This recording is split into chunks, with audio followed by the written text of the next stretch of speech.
Hello, legends and super legends. Welcome to Veloharmony's live subscriber hangout. Just got back from a ride. We had one of our super legends visiting Houston from Alabama, Marcus Chestnut. So we took him out and showed him some of our routes. It's another damp day in the area.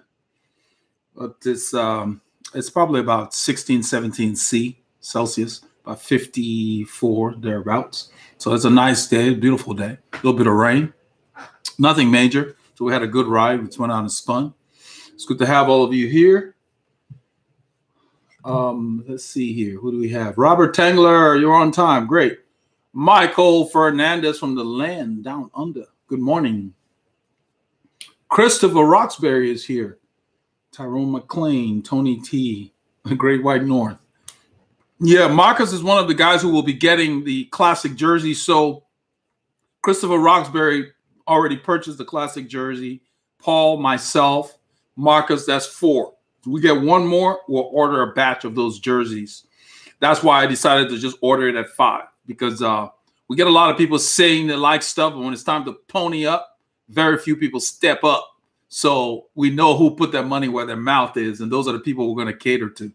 So it'll be a short time before we'll order the first batch. I, for one, will be getting the entire kit, the shorts as well down, because I think it's going to look awesome.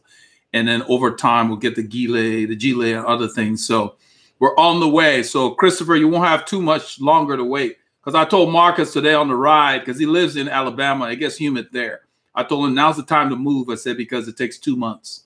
So he's aware. So we're getting that. It's exciting. I'm excited about it. My wife loves the design. So I'm going to get her a copy too.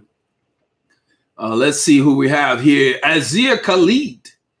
Noah Sanchez. Hello, Noah. Martin Torres. John Hill from Muskegon, Michigan. Welcome.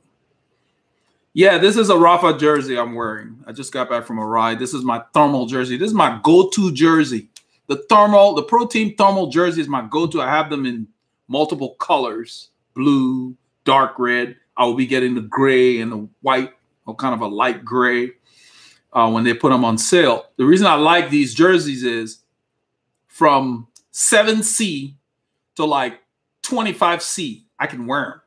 Or let's say 20C, 21C. It's about 70, 75 Fahrenheit. This jersey is very versatile. When it gets colder, all you need is a base layer. If it gets much colder, you need a heavier base layer. But what I like about it is, if you have a day, which we have a lot of, where the temperatures vary, so it starts out cold, like 45, which is like 7 or 8 C, and then it warms up to 18 C during the day, you don't have to hassle with this jersey. It breathes so well that as the day gets warmer, you don't get hot. So I love it. So yeah, that's my go-to stuff when the temperature varies. And then I park it once summer gets here, and I go to the flyweights. And so this jersey and the midweights, this time of year is when I use it. Between now and, say, June, I will be using this jersey and the midweight jerseys. And then by mid-June, the flyweights take precedence. So it's nice to have a jersey that covers such a wide range. These jerseys perform very well in the cold with a little bit of other accessories to wear. You don't have to think much about what am I going to wear. So I have 3 colors now. I plan on getting 2 more. When they go on sales, I have 5 of them because they really are versatile. I hope they offered them in the custom program, then I would definitely make the design for it, but they don't. So let's see here. Michael said he's building his budget. Yeah, that's fine. I understand. Yeah, we moved the K's off of the back because after collaboration with Christopher Roxbury and Paul, it just didn't seem too logical on the jersey. We'll probably put it on a T-shirt in the future. Chris's suggestion made sense.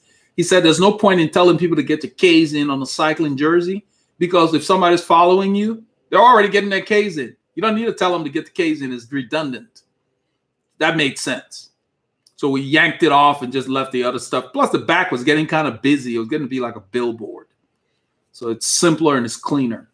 So we'll do get your K's in on the T-shirt, so when you're not riding and you're standing around, then you can tell somebody to get the K's in. Welcome, Larry. Yeah, this Michael says, "Wow, awesome jersey." Yeah, the thermal jersey is just so versatile, and I just love how flexible it is. It just works. So the day it rained on us, I had on my gilet, my rain vest, and it rained on my arms, and the jersey didn't get wet. So whatever this fabric is, the water just wicks, it evaporates, And so Marcus Chestnut is riding with us from Alabama in a regular jersey, and we stopped at, we took him to Crust Pizza so he could see where we start the rides, because he watches it like you guys. And since he was here, we figured we'd take him out and show him what we do in the morning before we hook up with those guys. So we took him on that adventure, and he was excited. So he took a picture there. And I think I took a picture. I will put it on Strava when I load the ride for today.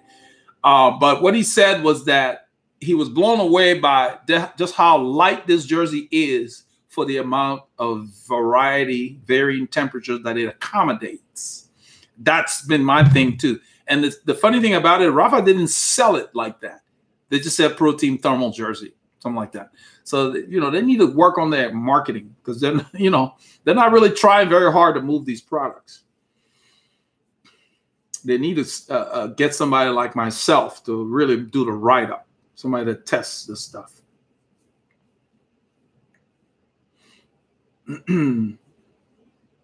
Enzo T says he will be riding in a 24-hour race this June.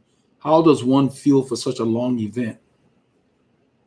Just how you feel normally. I mean, you need to feel the same way you feel, but if you're doing 24 hours, then you need a variety in your food. So the same way you eat for a 2-hour ride, let's say, or a 3-hour ride, it will be the same. You just be doing it over and over. That's why you want different kinds of food, so you don't get sick of it. So yeah, no different. You just keep the fire burning.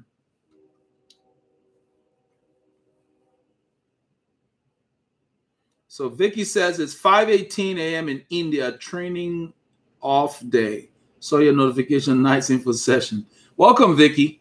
5 a.m. Yeah, you're on the other side of the world, almost like Michael and them. On average, Michael Fernandez says, do you ride about between 150 or 100? Michael, you need to sign up on Strava because my riding varies. Do you ride between 150 or 160 a day? What does that mean? 160 what? You need to specify. But if you want to know what kind of riding I do, go to Strava and follow Veloharmony. All the data's there. I don't ride 150 kilometers a day or 160 kilometers a day. That's too. I don't have the hours for that. I have other things that I do besides riding. But we ride on Saturdays when we ride long. Most riders ride long on the weekends because everybody's busy during the week. It's not that practical unless you're doing it full time. Carlos, how you doing?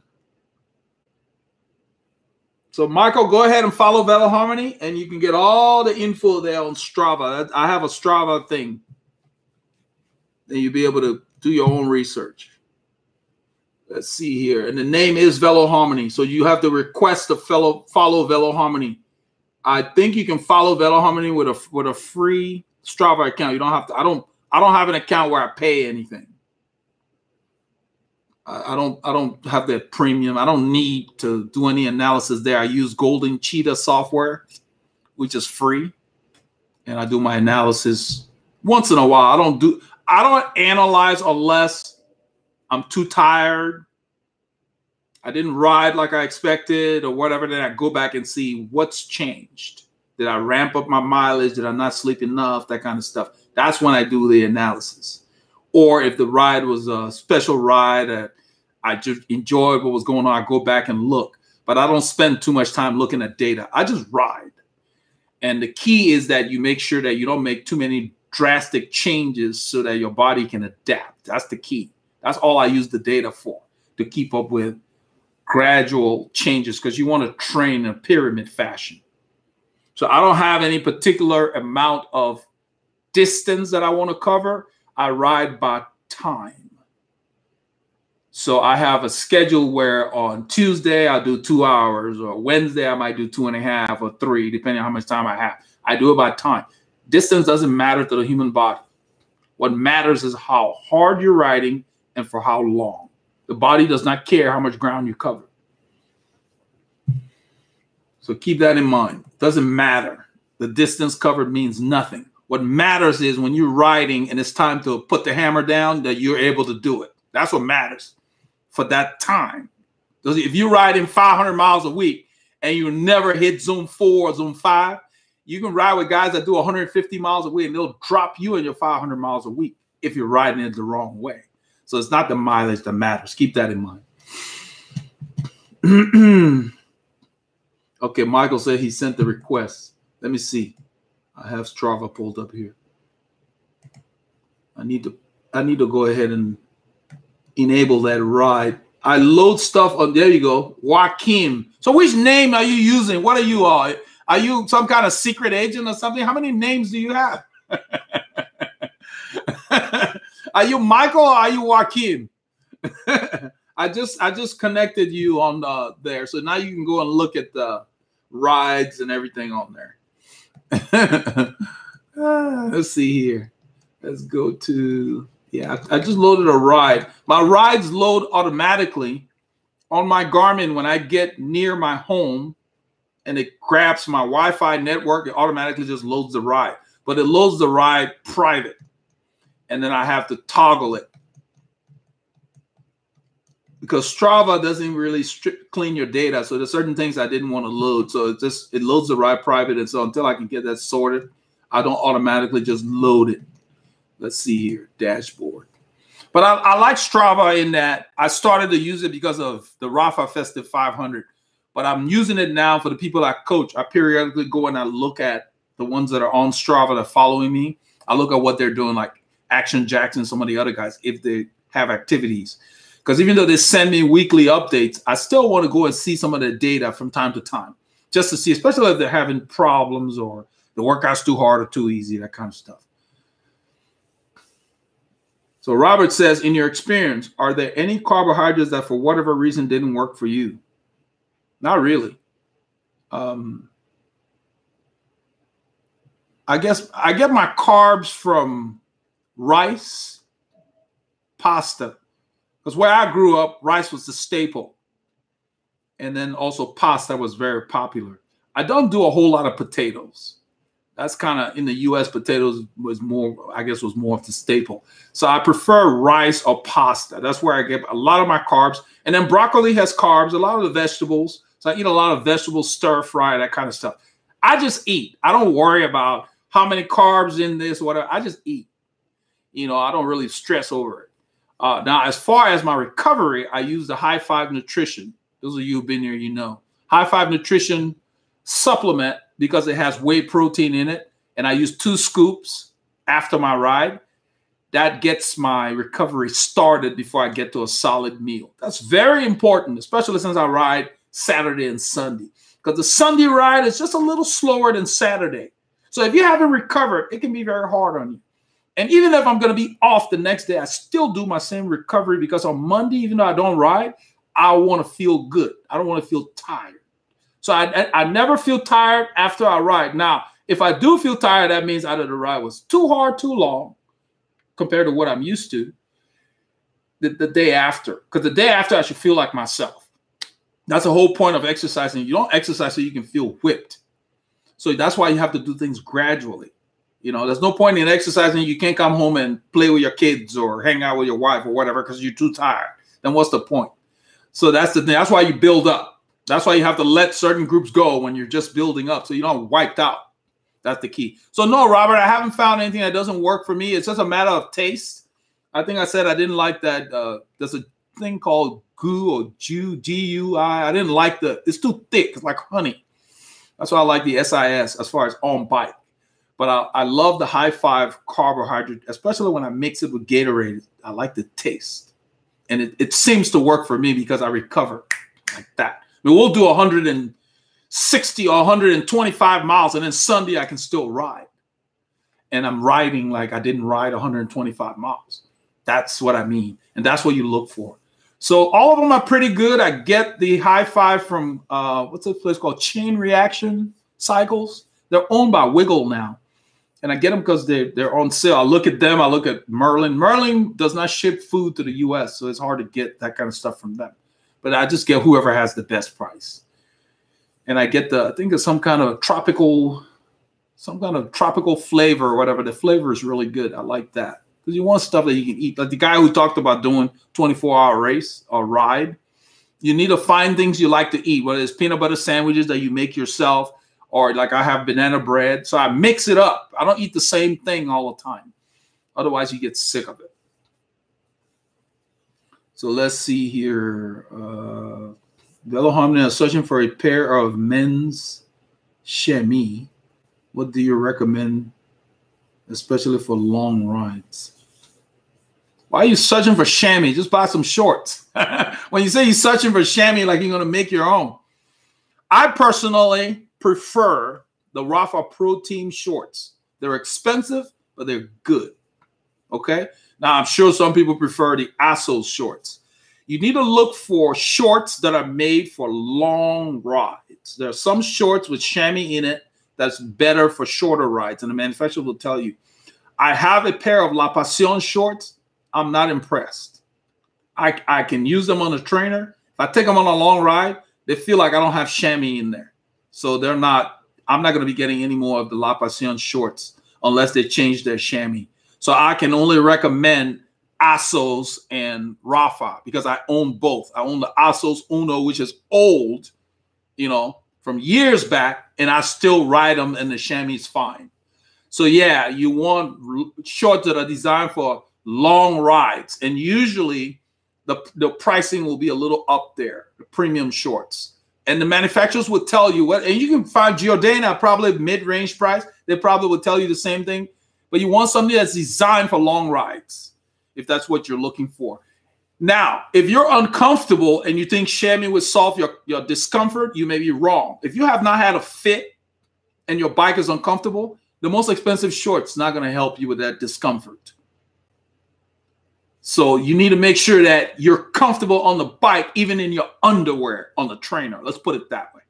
If you can't ride the bike in your underwear on the trainer without being uncomfortable for, let's say, 3 to 5 minutes, then that means your fit is off. It's not the chamois that will make you comfortable. What the chamois will do is prevent you from getting the abrasion that you get from seams. That's what the chamois does. And that way you can sit on that thing for hours on end and be comfortable. But the chamois will not correct a saddle that is improperly placed. So you're going to be doing, I believe you were the one doing the 24-hour thing. So I don't know. So you need to make sure your fit is dialed in, because besides comfort on your rear, you don't want your knee or something else to start aching.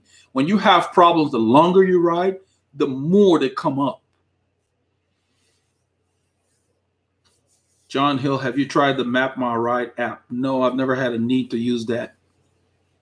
I'm not sure what that's used for. I've heard the name, but I've never had a reason to use it. I do my own routes on Garmin Connect when I go places I don't know, and I download it to my head unit.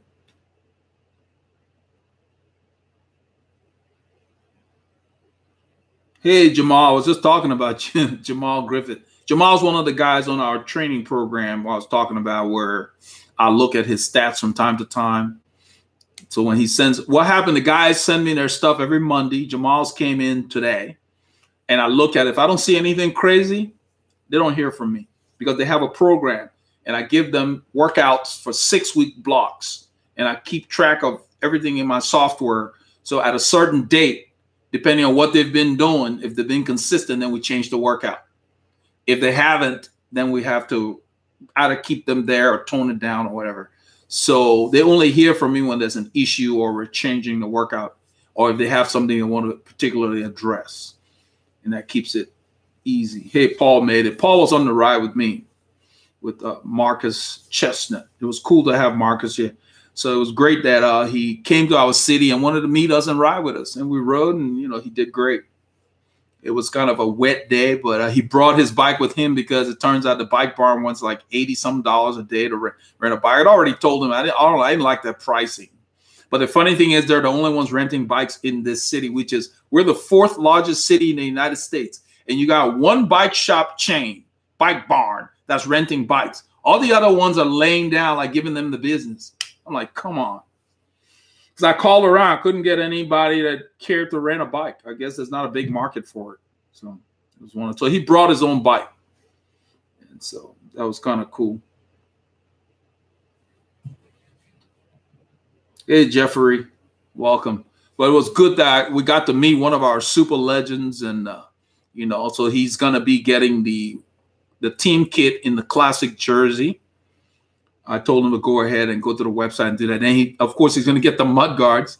He brought his rain jacket, but he said he's staying in our city, but he's staying in an area called Sugarland, which is southwest of where we are, southwest of also Tomball, so where Robert lives. So when he was leaving, it was dry there. But the thing is in this area, this time of year, you can't go by what the weather's doing now. You have to look at what they say in the forecast, meaning if there's a 30% chance in 2 hours of some rain, you got to assume there might be some rain. And that's why you've seen us on several rides with our mud guards on, but there was no rain. Because that's the way it is this time of year, because the fronts come in and the weather people can't keep up. In the summer, you can record our weather. It's hot and humid. That's it. Period.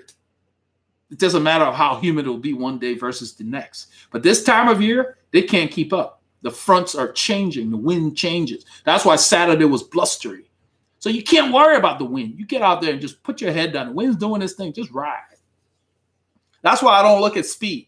I don't have speed. Speed is on the bottom of my head unit, way down. I don't even look at it. I put cadence at the top left. That's all I look at. From time to time, I just glance. And I'll only glance at my cadence if, let's say, my legs feel a little tight. What cadence am I doing? That's just for reference for me later. But the rest of the time, I ride by feel. Gear feels heavy, shift out.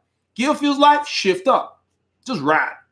Your body will settle on what you're doing. That's the way you don't want to be looking at gadgets. When you're riding, you got to be watching everything. With those maniacs, you got to watch everything they do. We got time for computers. So, yeah, so it was kind of cool that so Marcus showed up without a jacket. It was raining when he got here. I left the house, it was raining. So I rode back to my house and got the old school rain jacket, the clear one, and he wore that. He didn't have mud guards or anything, so he's made his little shopping list because he took a picture of the back of the rain jacket that had saved his jersey, had all the mud because it has a long tail, so it kept him clean. So he took a picture of that. You know, I'm sure he's going to show it to some people or whatever, but he got to see the benefits of the mud guards. So with the mud guards, when I got back, it took me maybe 7 minutes to clean my bike because all I do, because of the mud guards, it doesn't get on my saddle. Of course, I'm clean. All I do is I run warm water with some soap, like car washing soap, and just a damp rag and just wipe the tubes. That's it before I put it in the house. That's it. I wipe the main tubes because it's not a full mud guard. And then the front derailleur gets some dirt on there, and I just wipe that, and then I wipe the chain. That's it. Bike's ready to be used again. I don't need to lube it because we didn't have heavy rain. A little bit of drizzle, you know. So it really works. The cleanup is nothing. 5 to 7 minutes, wipe the tube because I like my bike clean. I don't want to bring any mud or dirt in the studio that might dry, when it dries, fall off or whatever. So I clean the bike in the garage. That's the reason. But if you leave your bike in the garage, you could probably just ride it again. You know, it's going to rain tomorrow. So I took the mud guards off to clean them because it gets they get dirt and stuff in where it touches the frame. So I clean that so it's not in there scratching this, you know, the finish. But I've got a protective sleeve, one of those helicopter tape. It comes with that. And I made extras for the other frame. So it really works. I just can't see myself riding in the wet without it. And because of that, I do most of my rides outside. I only use the trainer if, say, at night, my legs feel tight. Like on Friday, my legs were tight because I didn't ride Thursday. And I just want to kind of loosen up. I'll put the bike on the trainer and just spin a little bit. But for the most part, all my rides are outside. I want to be out, go ride, get outside, get away from the house of being cooped up. So that's the key. Rodolfo Ramirez, welcome. Cycle Warrior said, what did I miss?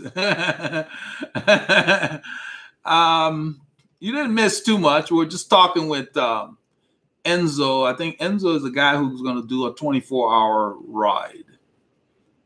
He wanted to know what kind of food should he eat. You know, how do you feel? I told him you feel the same way. You're just riding longer. So if you eat every 30 minutes, just continue to eat every 30 minutes, but carry different food so you're not sick of it. That's pretty much what we talked about. And one of our super legends came to town to visit us. So, you know, that was kind of special. Marcus Chestnut from Alabama.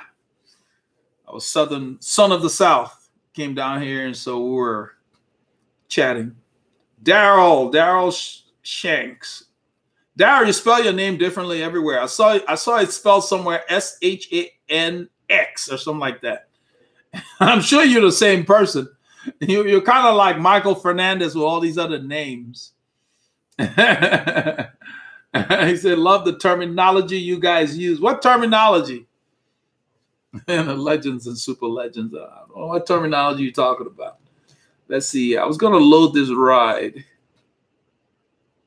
Cycling nutrition. Okay. Maybe, let's see. Maybe Enzo can look at that. Enzo, let me find this video Michael's talking about on cycling nutrition. If you haven't seen it, it might help you with the long ride that's coming. If you're doing a longer ride, whether it's a century or you're going to ride overnight, the problem with a 24-hour ride is you got to stop and sleep, even if it's for 2 to 3 hours. The guys that do the race across America, they have support. Somebody in a van or something, they have to stop and sleep for a few hours, you know, because it's just a ride 24 hours without resting. I don't know. I've never had a desire to do that. So I can't relate. But I know the guys for Ram that would sleep for a few hours and then get back on the bike.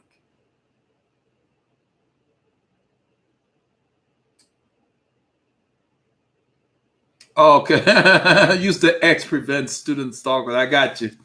Okay. Let's see here. Video manager. Let me find this thing for you, Enzo. It might help you. With nutrition, the key is find what works for you. And on that day of the event, don't try anything new. Try what your body has shown that it tolerates. That's not the time to experiment when you go to an event. Let's see here. Nutrition. I wonder if it'll show up. I don't remember what I called it. Yeah, you don't want to experiment the day of.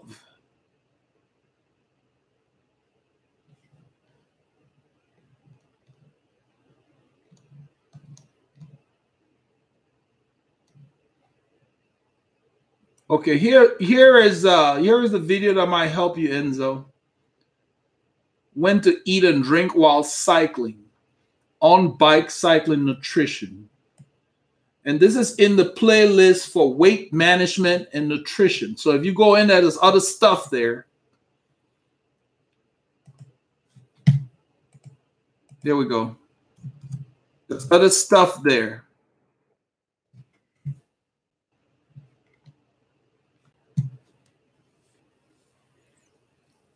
That should help you.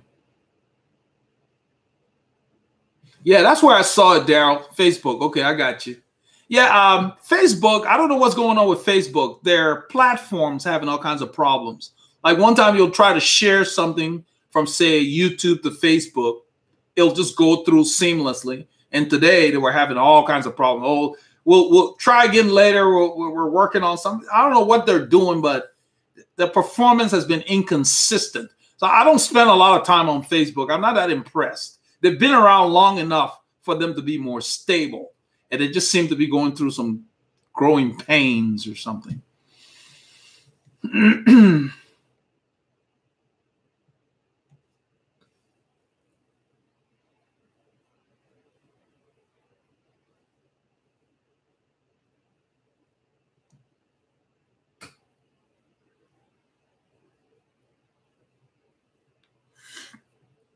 Marky Blaze said, hey, what do you think of using wax instead of chain lube? Worth the hassle? Not for me, it isn't. They've got better lubes now than they did back in the day. That's why people use wax. So, you know, if you don't mind the lengthy process of waxing your chain, removing it from the bike and doing all of that, yeah, but I don't have time for all that. It's not necessary. The lubes work great. So, you know, whether you're using dry lube or You know, some people use wet lube if they live in a very rainy area, but I don't use them. Some people like them, but I don't have time for that. Don't bother. I use, I think it's called a Gold Pro or Old Pro Gold or something like that. It works fine. It cleans the chain. I love my chain to be clean. You know, I see people all the time. Paul and I will see people with dirty chain marks on their legs. And I'm like, how do they get that on their legs? Because I never lean against my chain, because that's the only way you would get it. But we always see that on their calves and stuff like that. Clean the chain. You know, if you're leaning on it, I don't know. There's no reason for that. It's too lengthy a process. I don't see the benefit. But some people do like it. And if they're willing to invest the time, hey, that's it. My thing is, time is precious.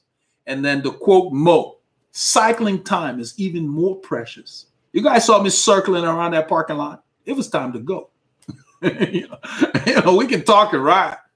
You know, it's like cycling time. If I'm going to be riding for 4 hours, I want to ride for 3:57 or 3:59, you know, whatever. I want my moving time to be close to the elapsed time.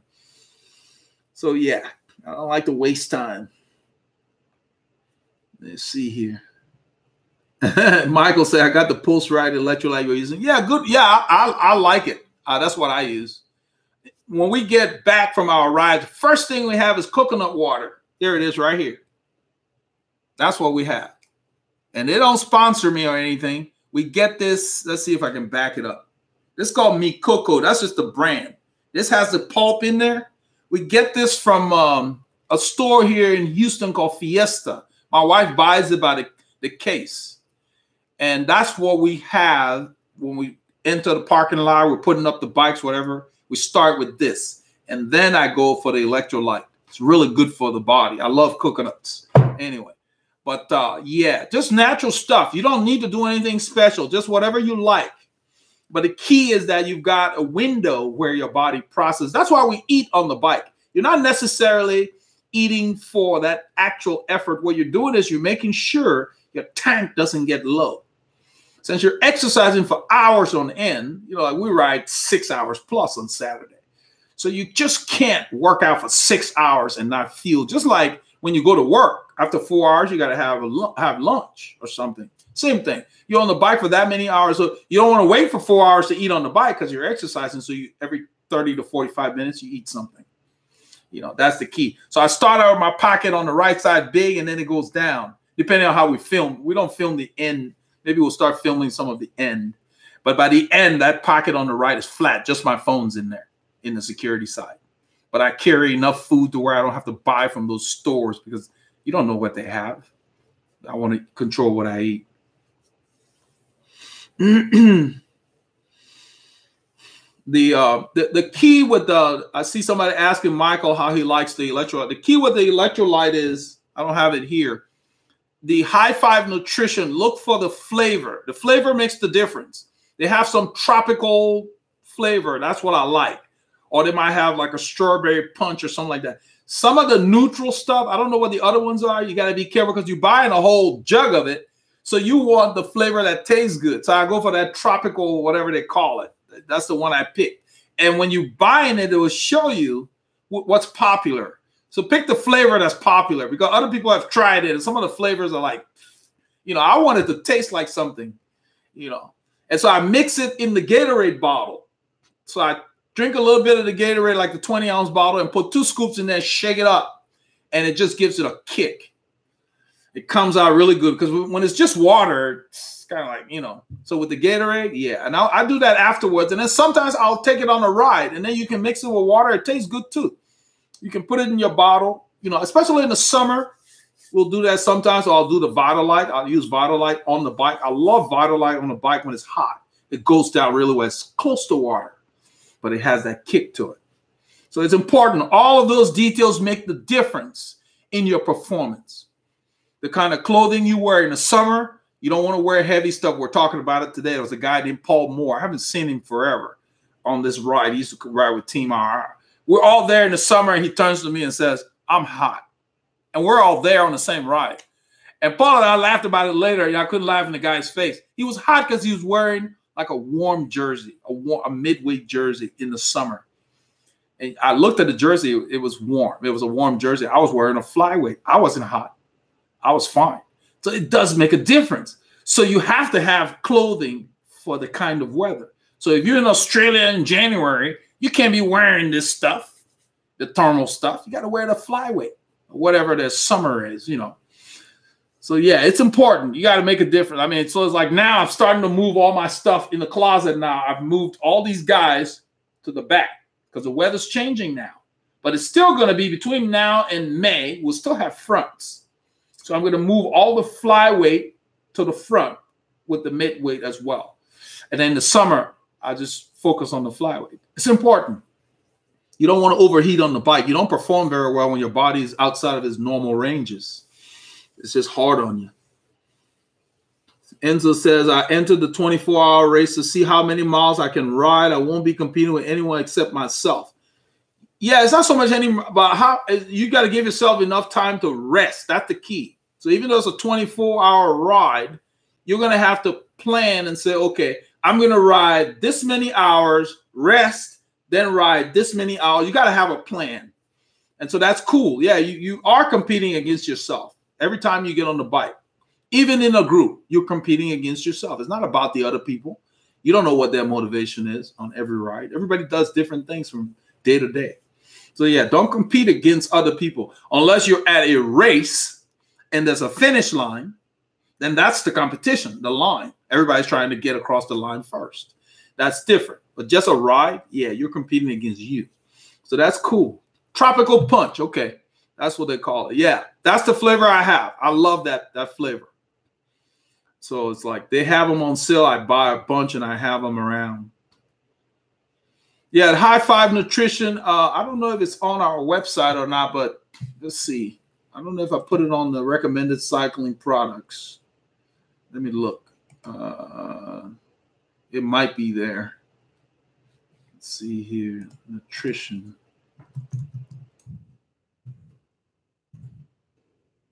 All those little things make a difference because sometimes if you come home and you start your recovery process by drinking that electrolyte, you're loading up your glycogen stores. And then within 2 hours, you want to get some solid food. And man, the next day you feel like you didn't even ride the day before. I'm trying to see if I put it out here. I don't know if people had asked for it. I have the Vitalite out here. I need to find a link and put it on there. But you can find it. Just type High Five Nutrition. I've gotten it from Chain Reaction Cycles. And it should be, it's pretty good. I like them. Let's see here. You're welcome, Enzo. Noah said, ever try sugar water? No, I've never had a desire to drink sugar water. That's kind of bland. I want something with some flavor. You got to be careful with sugar. You don't want to upset your levels. So I like things that are formulated scientifically instead of just sugar water. That's was an Endorian rider when I was on YouTube. Before I started the channel, I used to read where he would drink brown sugar and water. I thought that was crazy. You get sick of that. How much of that can you drink? You know, sugar water is not very appetizing. No, not even close. These drinks that we're talking about, they don't have just sugar in them. They're formulated, and so they're balanced. So there's no point in trying to cut corners. You know, it's nutrition. So spend the dollars and get the best stuff.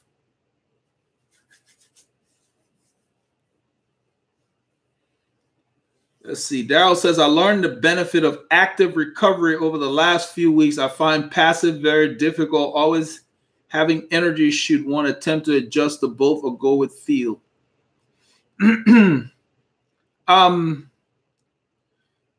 Active recovery.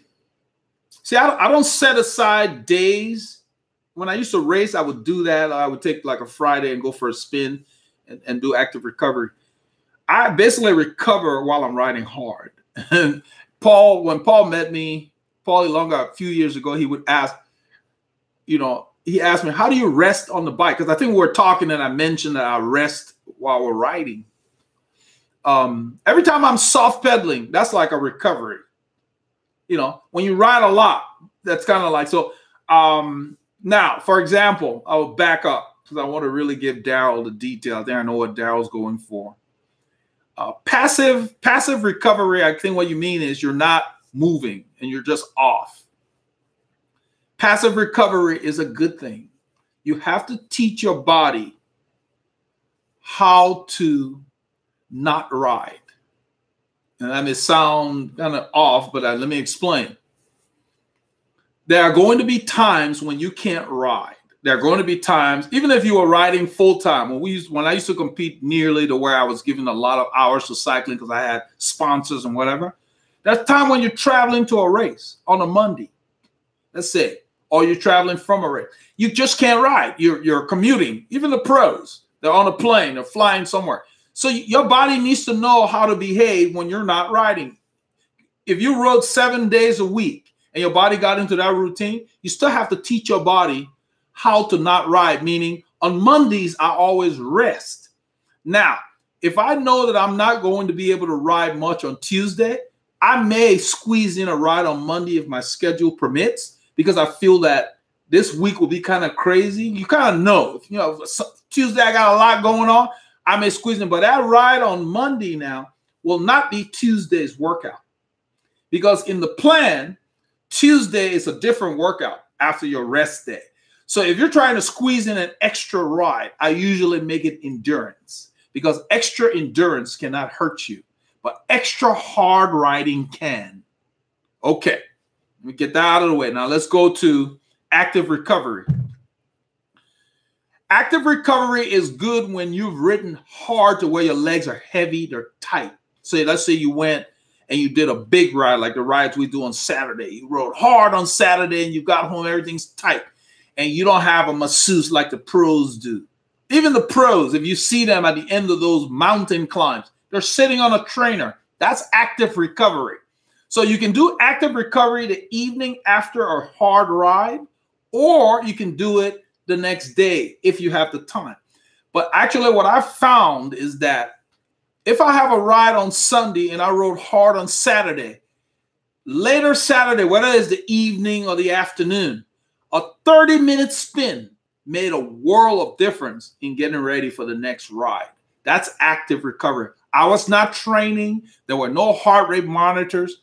Easy gears, just loosen up your legs. You just spin, light gears. It's like a massage on the bike. That's what active recovery is.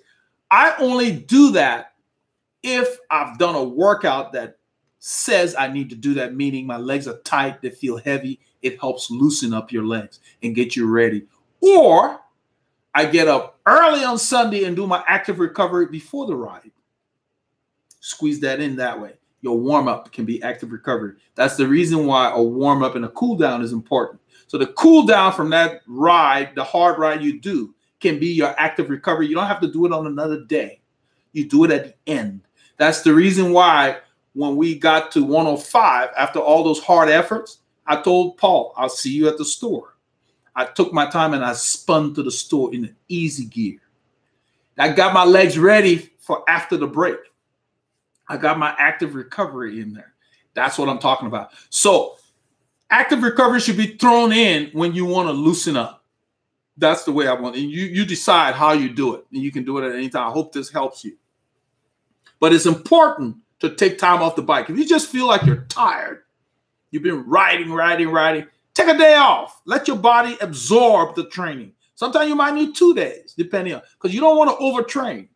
If you're not getting enough sleep, if you're finding out you can't sleep, sometimes when you ride, you work out too much, you can't sleep. If you're sleeping normally, then you're good.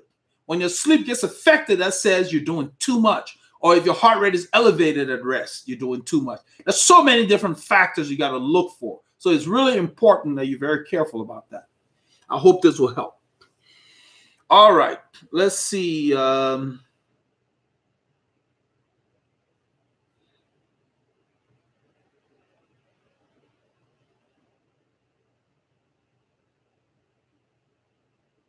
Enzo says, I wanted to mention that I add liquid magnesium and minerals to my water.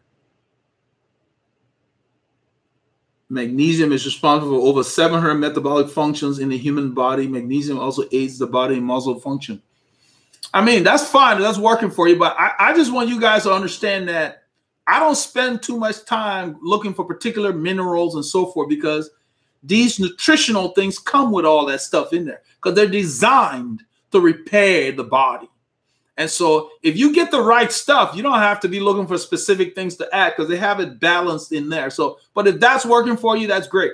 I don't have a whole lot of time to spend chasing every little minute detail. So I just get that package because you have to look for things though, and you have to look at what's in them and make sure that they're going to work. Not everything will work for you. Every product might affect you a little differently. So you got to try certain things and see which one works. You know, so yeah. Let's see here.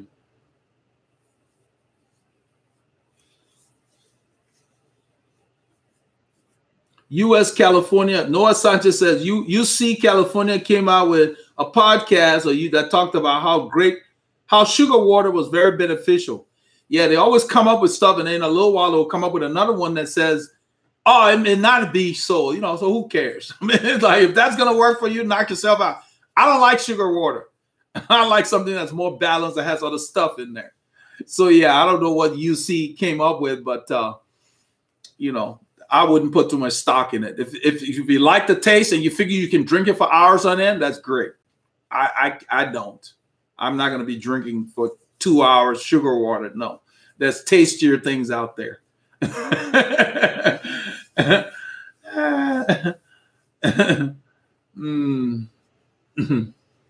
The heart is our most important muscle. I can't imagine what our hearts go through while cycling. Well, the heart has to work to move nutrients. When you're conditioned, the heart doesn't work as hard. My heart rate, it takes a lot of work for it to go up now. So when I go hard, my heart rate might be 147 or 152, you know, and then depending on how long I maintain the effort, then it might go up to do more work. The heart is doing its own thing. It's a different muscle. You have other muscles in the body that are in your legs. Your legs are what is driving the heart is simply supplying blood to your muscles.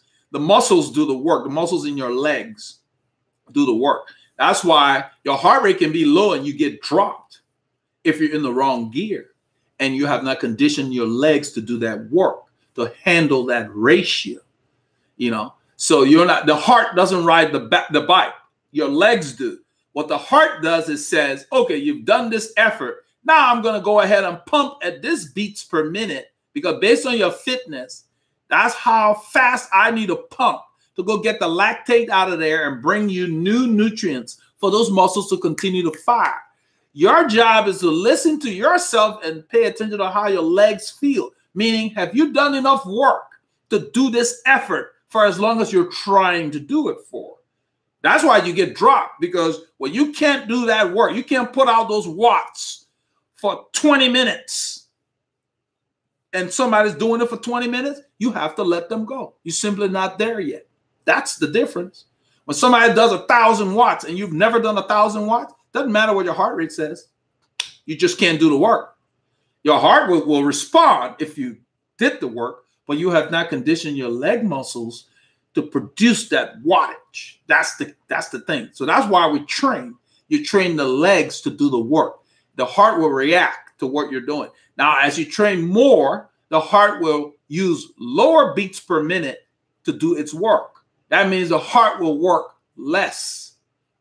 So by conditioning yourself, you prepare all of your body to be able to respond to those efforts. That's why when people are out of shape, as soon as they do a little bit of work, they're like, you know, they're panting because they don't even, first of all, they're not breathing properly because panting is inefficient.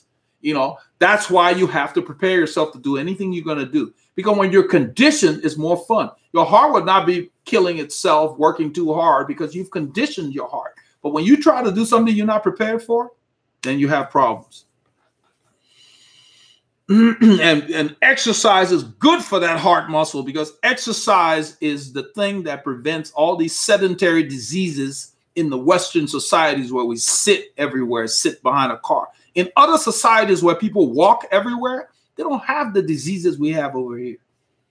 We sit too much, you know. So that's the key. So exercise is good for your heart, but you got to do it properly. You can't go overexert yourself. You got to, you know, make sure you condition yourself gradually and know when to back off based on how you feel. You can't be riding and start feeling lightheaded and dizzy and then and let your ego keep you there. No, it's time to slow down because you're just not ready. That's what happens.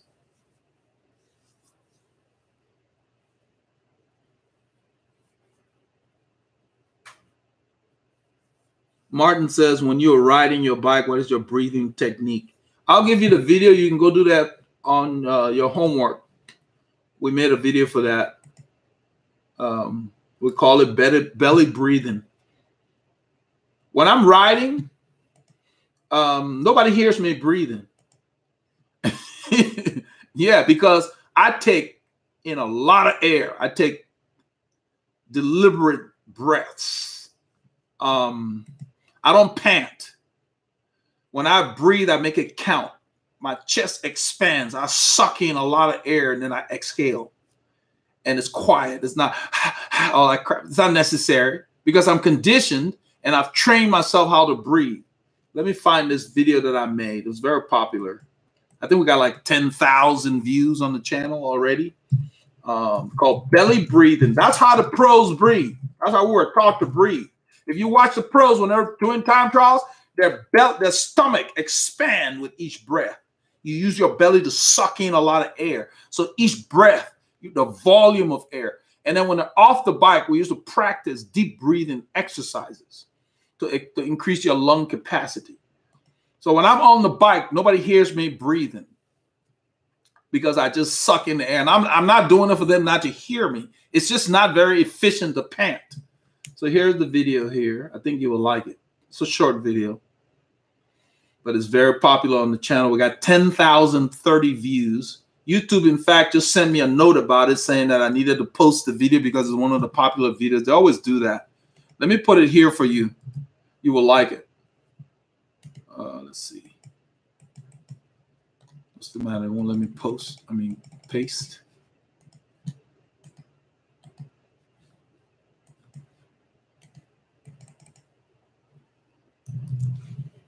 Oh, there it goes. There's some delay. Okay. There's a video that covers breathing, and that's something you need to work on. Okay. Doesn't matter how you do it. You just need to focus on slipping it in between. So when I'm riding, I don't hold my breath. Every time my foot goes down on the pedal, I'm breathing. And when the other one comes up, I'm exhaling.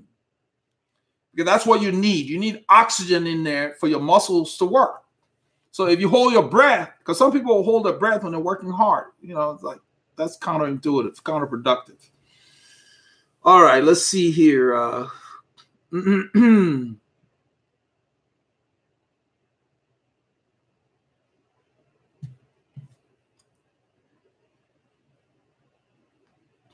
You're welcome, Daryl. Let's see. BioSteel, guys. Phil LeBlanc. Briff 56 says, I'm 56. I'm 5'6", okay? And I want to go custom frame. Should I go with 650 or 700C? Your height has nothing to do with the wheels. I would do 700C. I don't know why people go for the 650. I think it looks better for smaller riders. 5'6", you're not that small. I don't know if it makes that much of a difference, really. I like the 700C because they're more common. If I go to a group ride or something and I have a problem, I want a wheel that's common. So if somebody has a neutral support or whatever, I'm covered. I don't like to get things that are kind of like proprietary, like the new wheels that are coming up with these disc brakes, where they've got the skewer where you screw it in on one side and it just screws in. With the new bikes, like the gravel bikes and so forth. Well, if you go to an organized ride and you have a problem, your chances of finding a spare are slim because it's not that popular right now. So that's the thing. So yeah, I don't know why you would pick 650 at your height. 700C would be fine.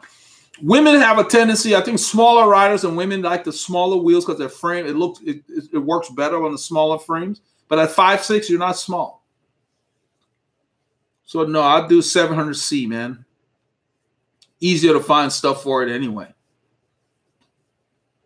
So Noah says, ha ha, I hear you. Yeah, what Noah is saying ha ha too is all these studies. You guys know that there's a study that will come on TV, not from UC necessarily.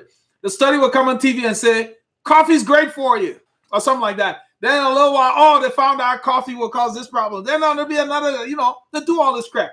Find what you like, drink it. Nobody lives forever. And enjoy yourself. Quit worrying about these studies or whatever. So Noah, if you like that sugar thing, the sugar water, that's great. For me, I couldn't drink it for hours on the bike. You know, I know what sugar and water tastes like. Okay, it's not a whole lot of fun to drink it for a long time. You know, it's just, you know, it's okay. But yeah, that's my reason. It's not bad. It's just that I just couldn't take it for that long. I want some flavor. I want some other things in there. You know, so yeah. So let's see.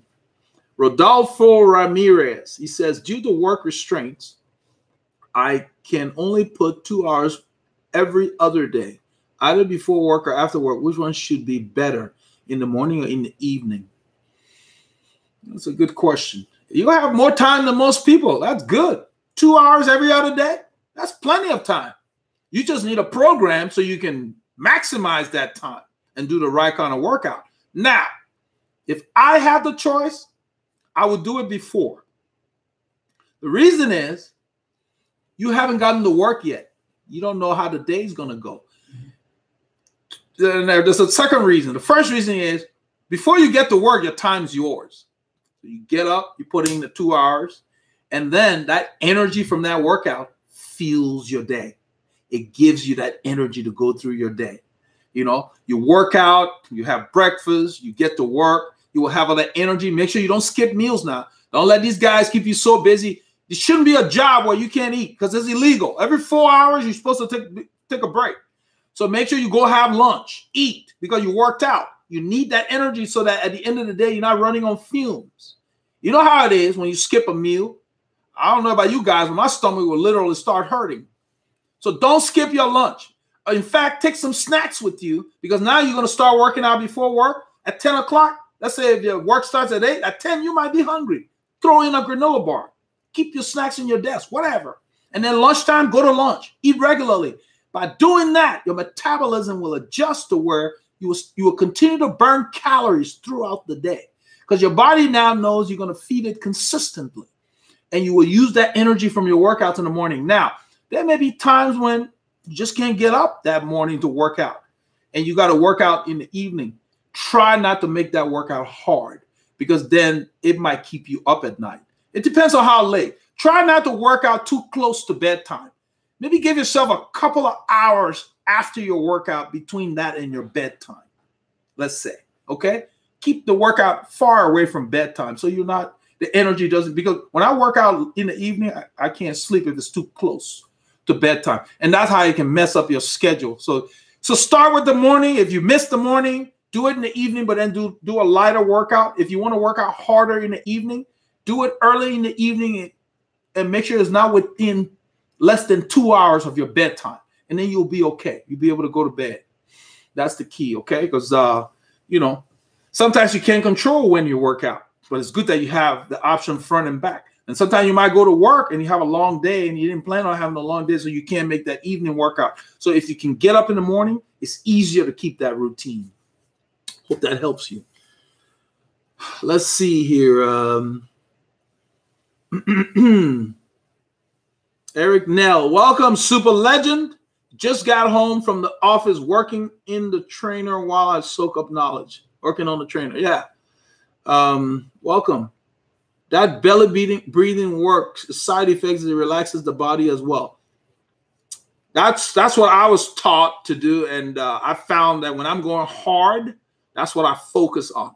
I don't really worry too much about what my heart rate is doing as opposed to what my legs are doing. Because what happens is, like on Saturday, when I passed Victor on the overpass, I increased my effort. And in those few seconds, your legs kind of tighten up a little bit because you're hitting another zone.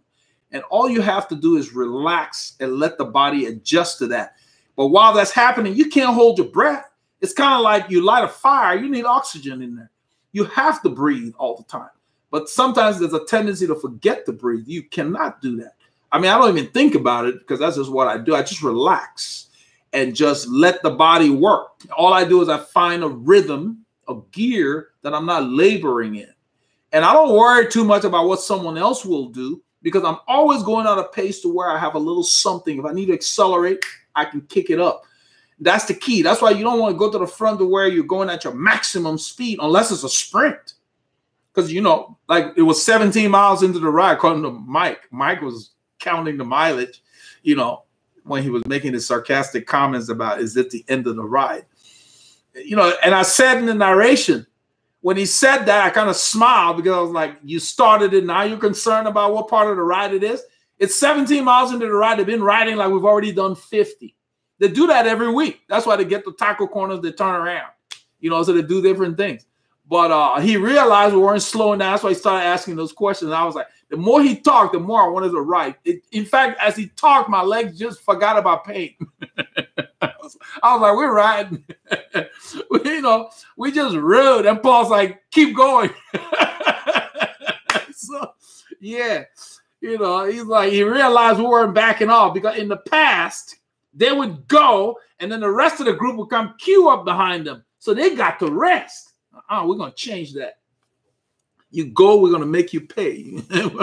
we're going to put it on. We're going to pour it on. I enjoyed that ride. I mean, I watched it like 6 times now since the video came out. Every time I watch it, I see different things and I just laugh. You know, the shots that Paul was taking, you know, it was funny. I see little things in there. I was like, okay, the little things that we're going to play on next time. It was fun. No, but yeah, belly breathing is the way to go. That's what the pros do. You see their stomachs expand.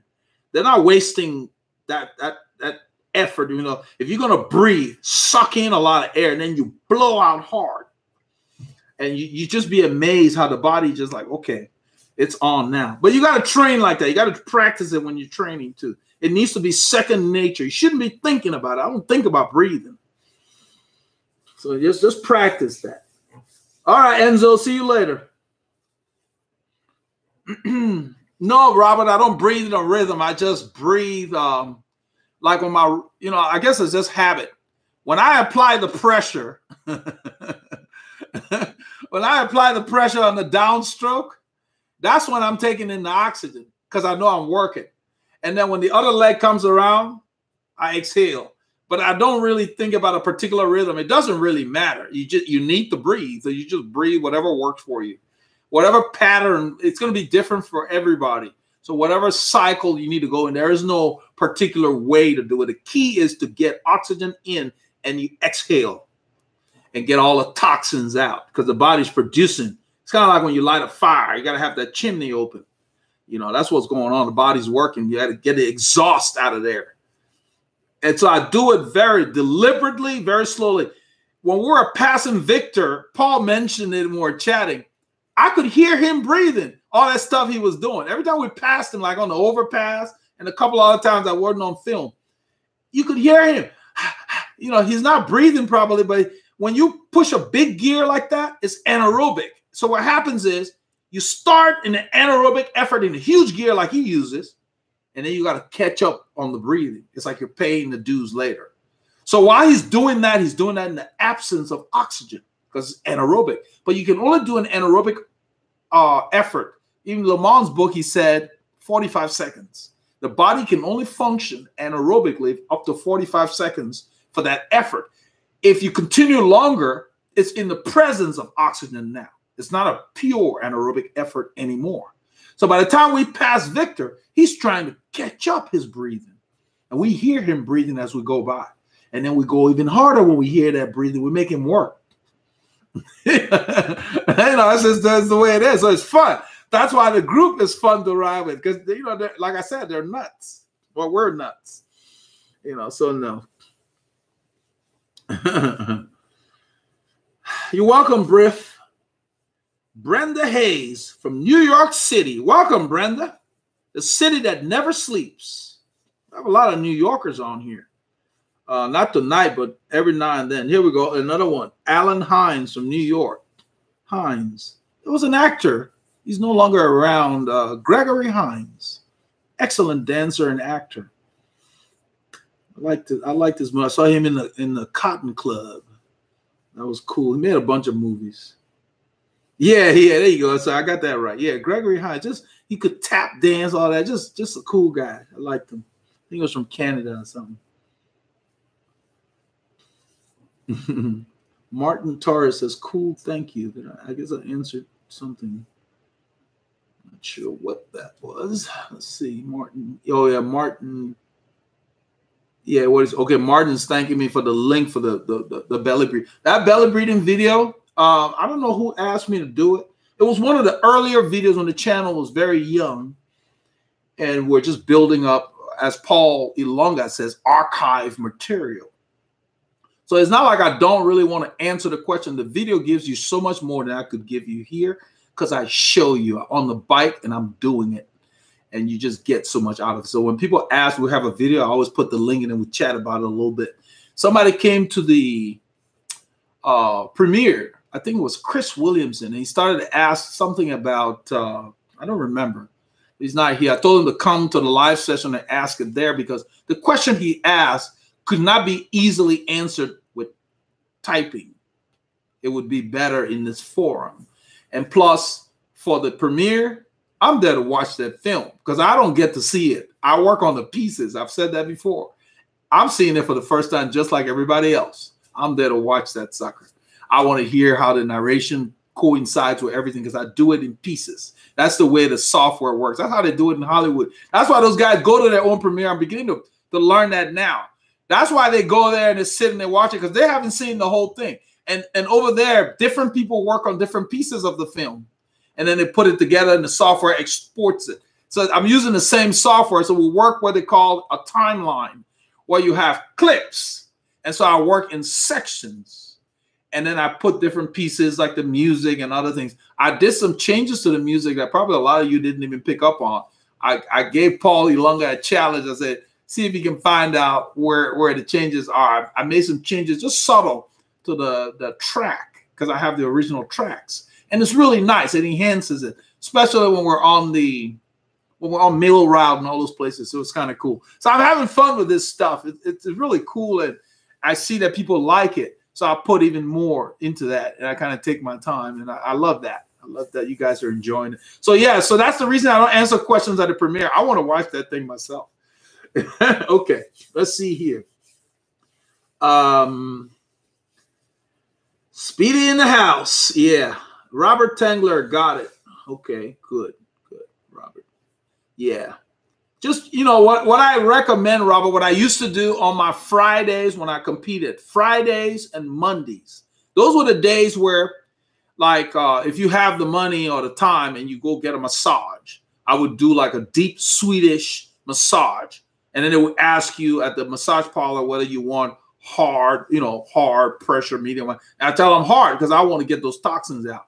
But you can only do that so often. It just gets expensive.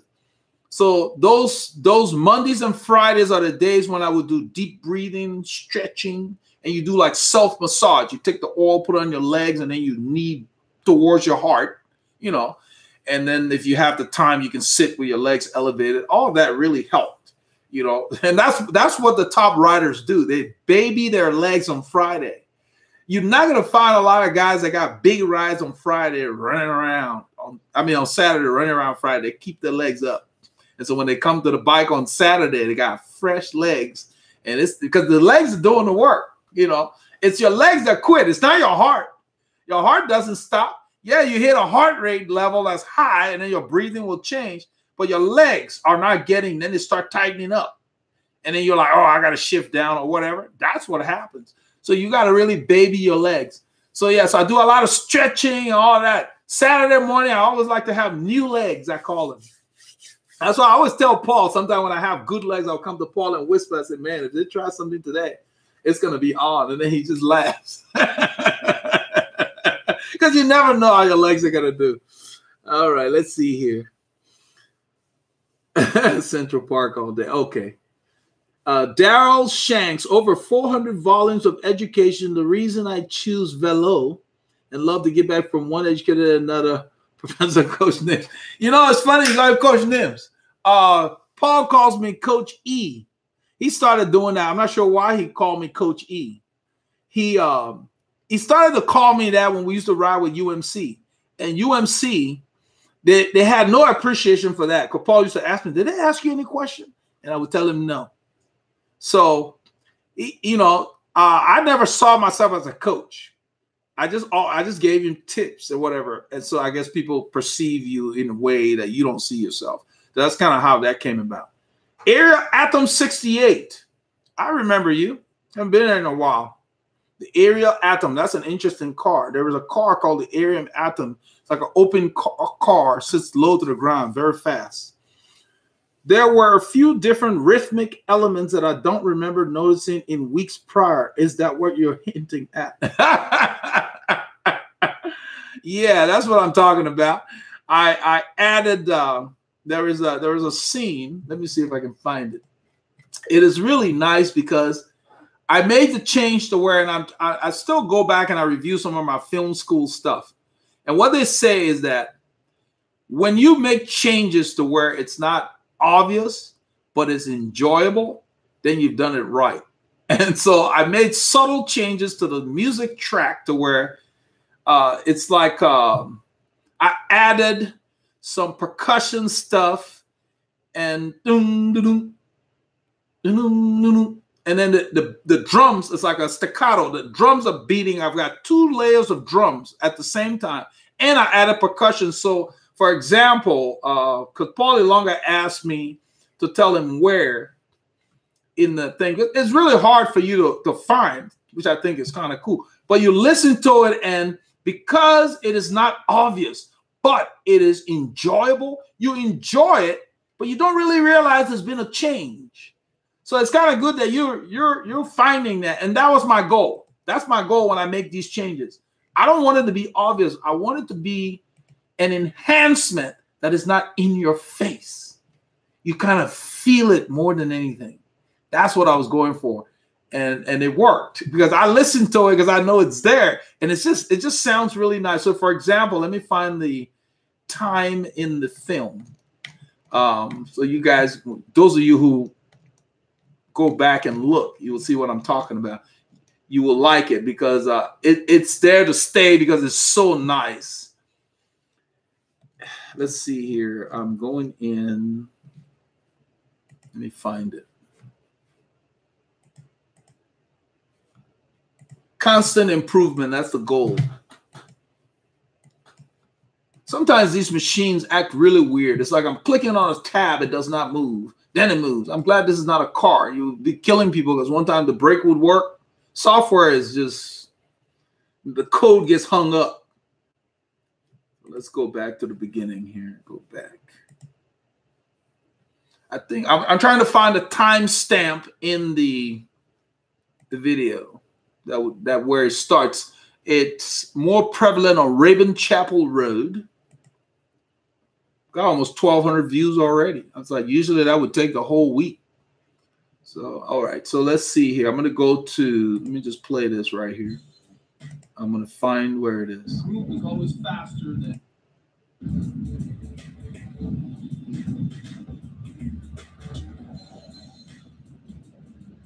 I think it's here. 35. Already at the drop. When we're chasing Victor, I think. Let's see. Paulie Longa had done a heavy workout earlier in the week. I found out 43 minutes into it, it starts, and it goes on for at least 12 minutes. I think it's probably earlier than that, too. Well, why are you asking that? Left the forest. It is. It's not easy. I don't see speed. I'm just riding. Okay, let's see. 46 minutes when Victor comes on my left side on Raven Chapel Road. You will hear it there, but it's not the first time it plays. But at least it will give you an idea of, I don't know if you guys can hear it. Let's see. So at the top of the climb, I shift up high. Keep the pressure up. The road starts to go down, I continue to shift through the right there.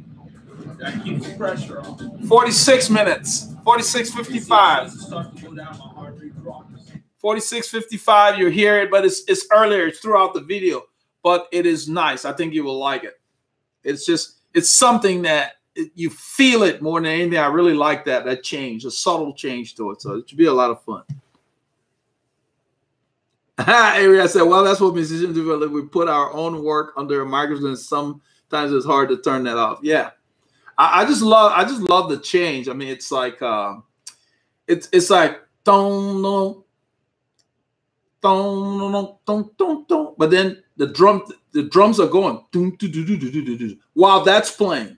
So if you look at from the 46.5-minute mark of the film, that's why I've just identified. I'm sure it's somewhere earlier as well. When I'm pulling on Rayburn Chapel all the way to the 28:54 when Moore caught us, it's playing. And it's just very nice. It's such an enhancement that I kept those tracks together, because when you find something unique, you want to make sure you don't move the tracks, because in the timeline they're layered and you got to line them up right so you can get the timing. It's really neat. It takes a little bit of time, but I think it's worth it. So yeah, it's fun. So it's going to stay on the new ones that are coming.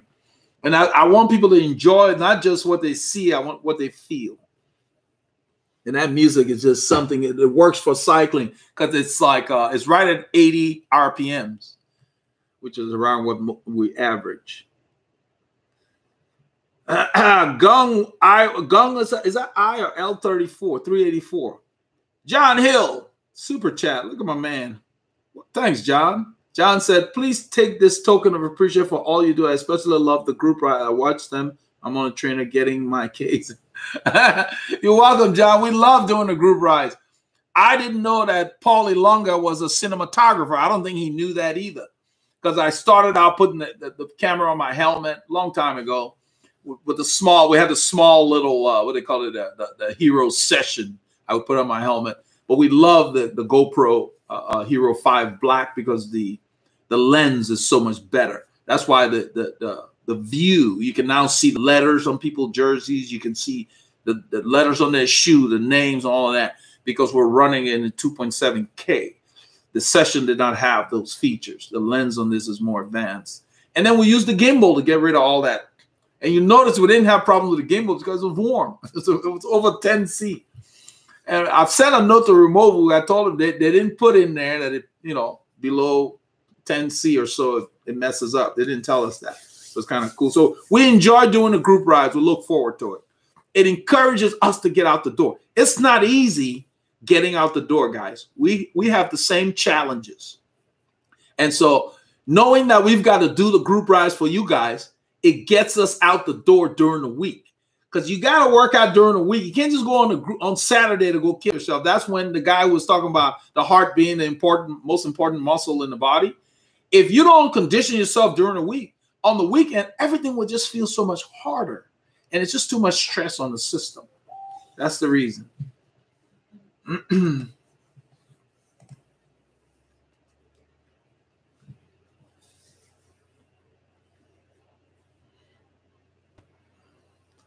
So thanks, John. Let's see here. Windy ride tonight with my group ride. Loved it, but felt like a hill climb with all those flats. This is Daryl Shanks. Yeah. The wind can be used. The Dutch use the wind to train for climbing. You don't have to go to a high mountain to train. You ride an hour into the wind. You put it the same tempo. It's just like climbing. The work can be the same. That's why going into the wind can take longer, because you're not going to make up that much ground because there's load. That's why your speed slows down. Same thing when you're climbing. You're not covering that much ground when you're climbing. Your speeds are lower, but you're working hard. You're putting out 350, 400 watts and doing maybe what, 15 kilometers an hour? You guys that live in the Carpathian Mountains and all these places, you know what I'm talking about. You're not covering that much ground, but you're working hard. So yeah, I like the wind. That's why I told you guys many times, I said it today, I don't concern myself with the distance I cover. I just know I got 2 hours to ride, hour and a half to ride. That's all I tell myself. And then I'll pick a loop that will take that time. And then if the wind is picking up, then I may take a shorter loop knowing that it's going to take me longer because I only have an hour and a half or two. That's the way you must do it. Don't worry about it. When you get with a group, you'll cover more ground. But you will be prepared because even though you went shorter, but by yourself, you worked harder.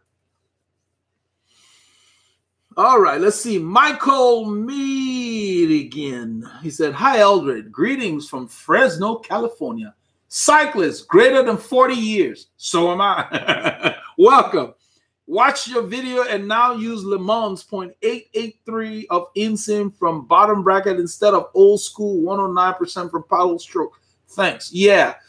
The 0.883 seemed to work, but don't forget to deduct 0.3 centimeters or 3 millimeters from that number to accommodate the clipless systems. That's what he recommended. That seems to work. It's a good starting point, and then you kind of see how it feels from there, but it gets most people there. That's what I use. It works for me out of the box. I don't have to change anything. Daryl Shanks, Southwest Ranches, Pembroke Pines area, new and wide bike lanes with mindful drivers to road cyclists. I use US 27 lanes on that highway now. Well, that's good. It's about time. They need to accommodate. I mean, we don't have problems where we ride for the most part.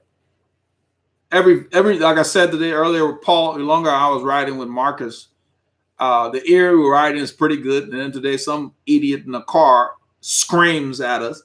It was, how do you say, ineligible, I guess. You couldn't even hear him. And so I said maybe he was raised by a dog because people usually train their children to not yell at people from passing cars. And the reason I said that was his parents wouldn't be proud of that behavior. Obviously, he was our village idiot. You know, he lives here with us. But he obviously is an immature person because no sensible person behaves like that. But those are the people the peace officers have to deal with every day. And then we still expect these officers to be reasonable. It's hard. If you're dealing with the worst society has to offer, it's hard to have a good attitude.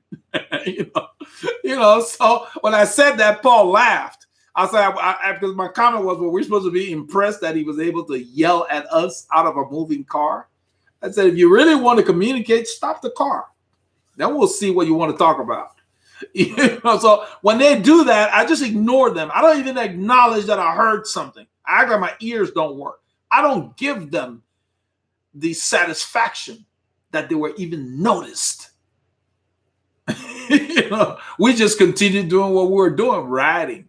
I don't know what he was yelling at, you know, just idiot. And that's the thing. And it wasn't the person driving the car that was yelling. And that's another thing.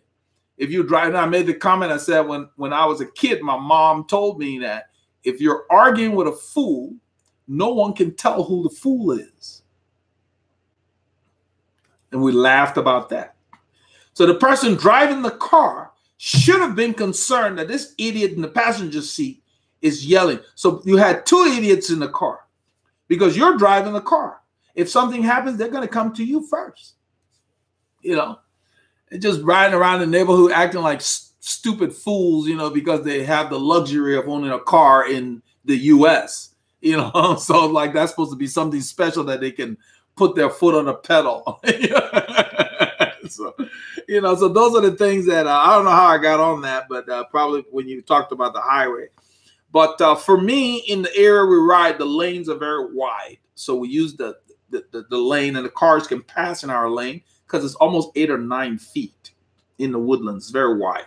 When the lanes are wide enough, it's fine. If we want to chat, then one of us will use that little asphalt thing on the side.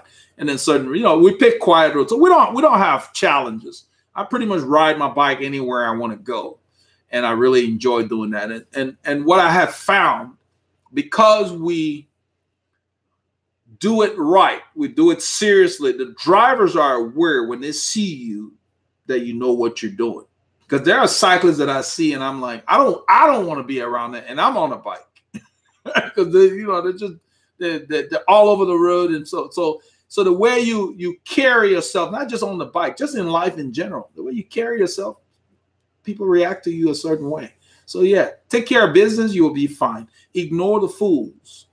Don't participate. They didn't hit you. They didn't do nothing. Just ignore them. Don't give them the time of day, because that's all they're looking for. You know, that's it.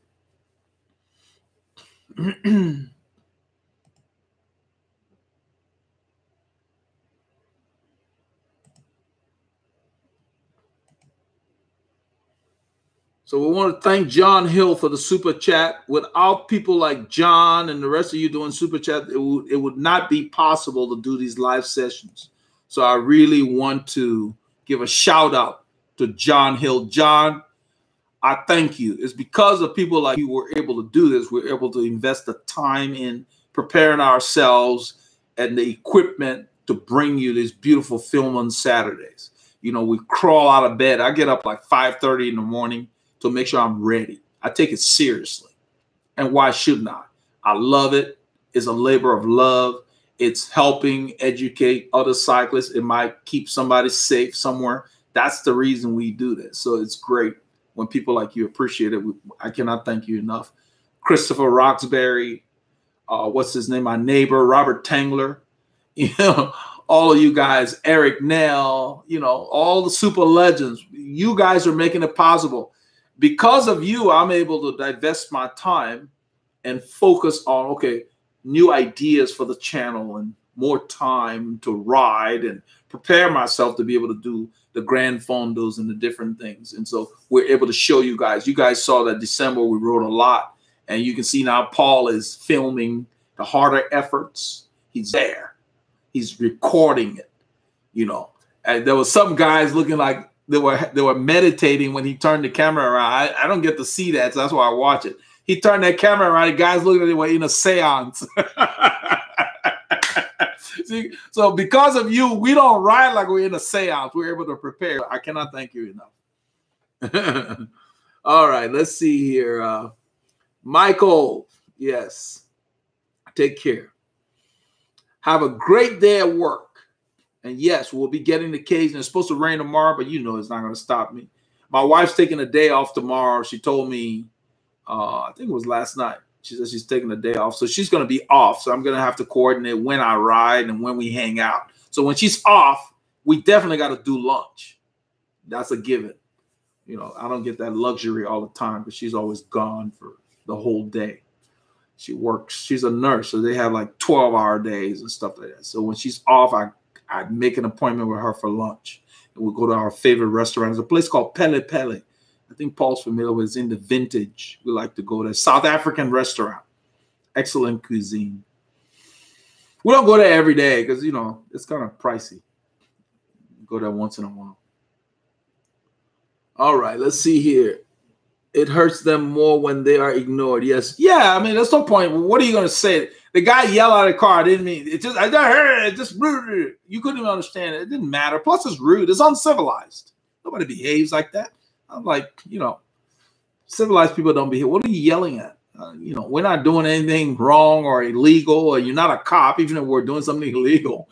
You know, that's how they get themselves in trouble. Because remember, and I'm glad that I had the kind of parents I do. Remember, there are a lot of crazy people out there. Not crazy, whether people everybody's got issues.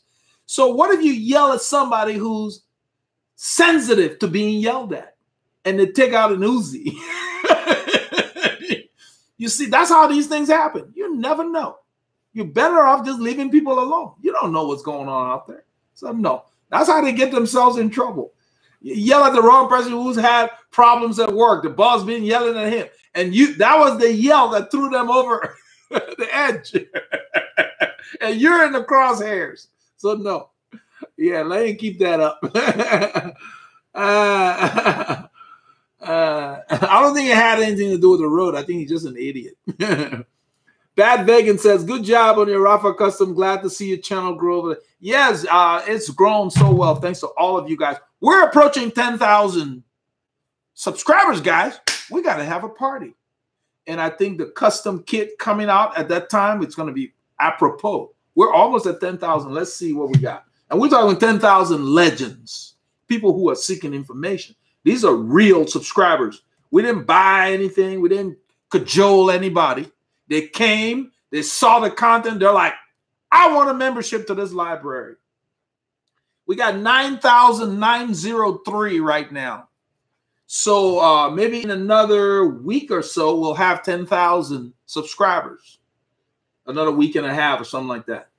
Because not everybody subscribes. And the thing is, I want people that will subscribe that's going to watch. Because a lot of people subscribe, they don't watch.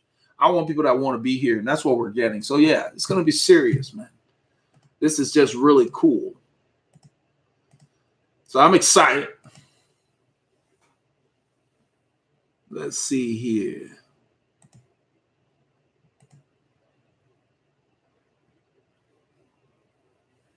There's a Rafa pop-up Saturday Miami showcasing the coming soon. I will gather, date, and share. Yeah, we see that on Daryl. We see that on the Rafa site. They have their coming soon on the site. I've seen the stuff that they're coming up with.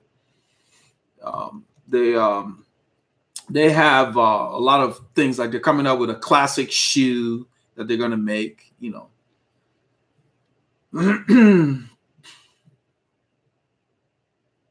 Let's see. Area add on what fenders or mud guards are they compatible with various frame shapes? Yeah, let me give you the video so you can watch it at your convenience. I made a video about it a while back. Let's see. Robert Tugler said he'll bring the party pickle juice. Now that's funny. And those of you who are not aware, pickle juice supposedly helps when your muscle cramps. And a lot of guys, when they ride hard, they have these cramps when you overexert yourself, and they'll drink pickle juice and all of that. And that's what Robert's talking about. Let's see here. Let me find the SKS video. The SKS mudguard video was so popular that SKS, the company, is running the ads below the video to sell the stuff. I did a very extensive review on it, very detailed. So you watch that, it will answer all your questions. The questions you have. I did that, let's see, 2017. Wow. That was January 2017. So this is almost 2 years ago. I've been using it that long. It didn't seem that long. It's still holding up. So I've had them for 2 years, and it's still fine. Not a nick on them. They just work. It works so well. Encourages you to go out and ride. There's the link to the video for the mud guards. Check them out. They'll answer all your questions. There's a link in there to where you can purchase them too. They're worth the investment.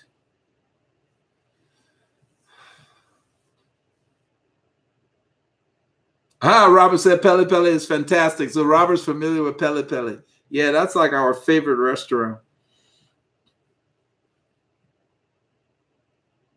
SKS should offer a VH discount code. I hope they did. But you can find them. What I did is I put a link in there that will take you. Amazon keeps the prices updated because you got different sellers. So that should give you a good price. They're not more than $50, but it's the good $50. It keep you clean. I mean, I just can't see the logic of going out in the rain knowing you're going to get all dirty. I mean, the guy we rode with today, if he didn't have my old school jacket on, the rain jacket, he would have been messed up. There was mud all the way up to his neck, but it was on that plastic jacket with the long tail because he had no mud guards. So, of course, that's his shopping list. Now, Marcus he's got that on his shopping list. He saw it. He saw, you know, when we were following the wear, I didn't follow him closely, but throughout the ride, I got behind him just to see because I saw that he needed a fit. I could tell he was moving around. And I mentioned that to him. But his spray was all in the air. And you remember I called it a rooster tail in Soccer Warrior X. had asked what I meant by it. That's why they call it a rooster tail. The water off your tire when you have no mud guards makes a loop like this and comes back on you. So it wets the rider following you and it wets you. It's like, you know, just like that. That's how it comes up. And you just get all messed up. So he took a picture of the jacket with all the dirt and mud on it that had not gotten on his jersey. And so I was like, that's why I got him the jacket. And then the rain stopped. It didn't rain heavily. The rain stopped. It ended up being just a beautiful day, 57 degrees Fahrenheit. And I was like, man, this is lovely. Just beautiful. And because it was raining, there weren't too many cars on the roads. We just enjoyed it. It's great. You know, yeah. The rain doesn't stop me. I just like to get out instead of sitting on the trainer's kind of boring. Let's be real. You know, so you got to really try to entertain yourself when you do the trainer. Jeffrey says our issue here is very poor road drainage, especially out in the burbs.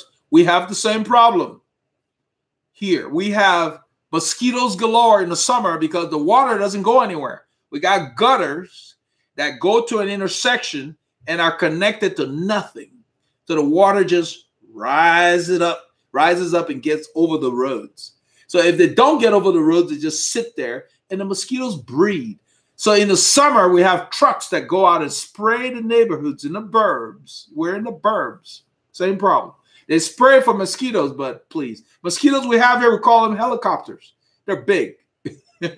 You know, they don't bite me that much, but they bite my daughters and my wife. My wife always says it tastes better. That's why it bites. I'm like, great. Because I work in the yard. They'll buzz me, but they don't like me for some reason. They just go around. So we've got candles that I light, especially summertime. That's when we have. And then I've got those zappers, the electronic zappers that I can plug in. There are lights that zap the bugs. And I put them in the crepe myrtle tree in the front and back. In the summer, I run that. That's the only. Then you can sit outside. Otherwise, but with the candles, yeah, we can sit outside because they don't like it. It's some kind of candles formulated. She's got a name for it. It's some particular candle that they have, and we run that, and it keeps them. Otherwise, you can't be out there. Those guys will bite you. The girls get welts when they get bitten. They're just allergic to it. So yeah. Hey, Noel, welcome. We're wrapping up in a little bit, but good to have you here. Oh, yeah, Cyclery. Yeah, the mosquitoes here, man, please. They're huge, and they breed like that. You get one warm day, and all of a sudden you got mosquitoes. Like, where they come from? So, yeah. So I don't have any standing water. In fact, I have rain barrels that I collect water on for my plants because the plants prefer them. And I cover them with nets so the mosquitoes don't breed. And yeah, you have to. You can't have water. Deer flies. Citronella, that's it. Citronella. Citronella, that's what we use. The mosquitoes don't like them. They have the citronella candles. We have a bunch of them. I have them downstairs. We run them, and then when the girls go outside, they'll put off on them. I don't believe that off works. So they'll wear it and still get bitten. And they get bitten at school. You know, it's just... They don't bother me for some reason. They don't like me, you know. So I was like, my wife said, "Oh, you don't taste good, or you're not sweet." I said, "That's fine." One of the mosquitoes bite me, but that's our summer thing. And you know, when you're moving, it's not a problem. If you're doing yard work, they bug you. You know, so in the summer, that's the thing. Get out. Summertime, I'll do the yard work either early in the morning. It's Mondays or Fridays. Those are the days I have for yard work. Either one of those. Early or late after 6, something like that. And I have lights on the John Deere. So I actually was cutting at night one day when my wife just shook her head. You know, I mean, it's not the best. You know, they're lights. They work, but who wants to cut the grass after dark? But in the summer when it's hot, I don't want to be out there in the heat. So it's like I have these, I cut the old T-shirt and I wear them like the Arabs do. And I hang them. It makes a big difference. Keep the sun off your neck. And I wear a hat with a straw hat. And I put on my earplugs. The John Deere, the lawnmowers are noisy. They need mufflers that deaden the sound on those things. But I guess it's an air-cooled engine. So it's just loud. So I wear those yellow earplugs. It's not good for your hearing to have just a loud noise for an hour or more. That's why people in the factories wear earplugs. So I cover my ears with that. I see guys cutting the yard, they're not wearing that. I'm like, they're nuts. I like my hearing. I want to be able to hear those cars and stuff when we're out there. So I protect that. But yeah, that's the thing. So yeah, I like cutting my own yard instead of paying somebody $100 a week to do that. I'm able to, why not? All right, let's see here. Decorative gutters here. Yeah, Jeffrey, yeah. Well, they're not. And the funny thing, we've had flooding and they have not come to really revamp and connect all those things. They can connect them. And so at the corners, of the intersections, that's where the water rises. So we have flooding right at the intersections first. Like on North Crest and Spring Stubner, the water just, it has nowhere to go. It kind of looks cute. It looks cute, but it doesn't work. Let's see here. Darryl said, "I'll save his rear end with my advice." I hope you mean the mud guards. Oh, bike fit #1, new seat, specialized custom version, cut seat stem over long, rested on seat screw, drop seat 2 rings, round, so drop the stem right, 2 shims added.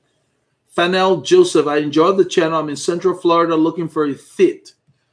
I can't recommend anybody. We had a guy from Florida that drove here because he was very unhappy with the fit that he was getting over there.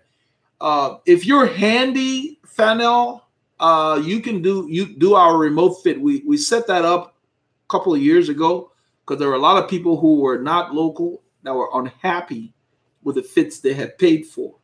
And so we have people that have used it successfully. If you're somebody who can move your saddle up and down, whatever, sign up for our remote fit. I've got premium videos and I will work with you to get you fitted and you will get the same quality. So go to the website under cycling services, you'll see remote fit. And when you click on it, it will give you all the details about the program. You will send me a video and so forth that you do with your phone, nothing fancy, but you can make it as long as you want. We'll set up a Google Drive and we'll work with you to get you fitted. That's what we had to do with people like Noel Pagan and a bunch of other people, because sometimes, the local guys just don't get you there. So if that's your situation and you're handy, we just need you to be able to loosen your seat post and move your handlebars and your stem because, you may need to change the stem or move the spacers, that kind of stuff. If you're handy with that, you'll be a perfect person for that. But we work with you to get you there, tell you what to do. Let's see here. Ariel Atom says, citronella is good, man. That stuff can smell strong enough.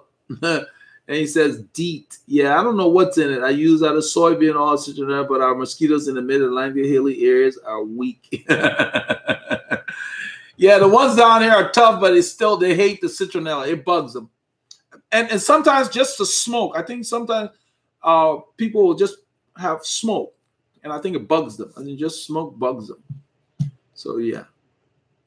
Balanco says, hi. Daryl Shanks, I'm having a second eye on mine. Got to run. All right, Cycle Warrior.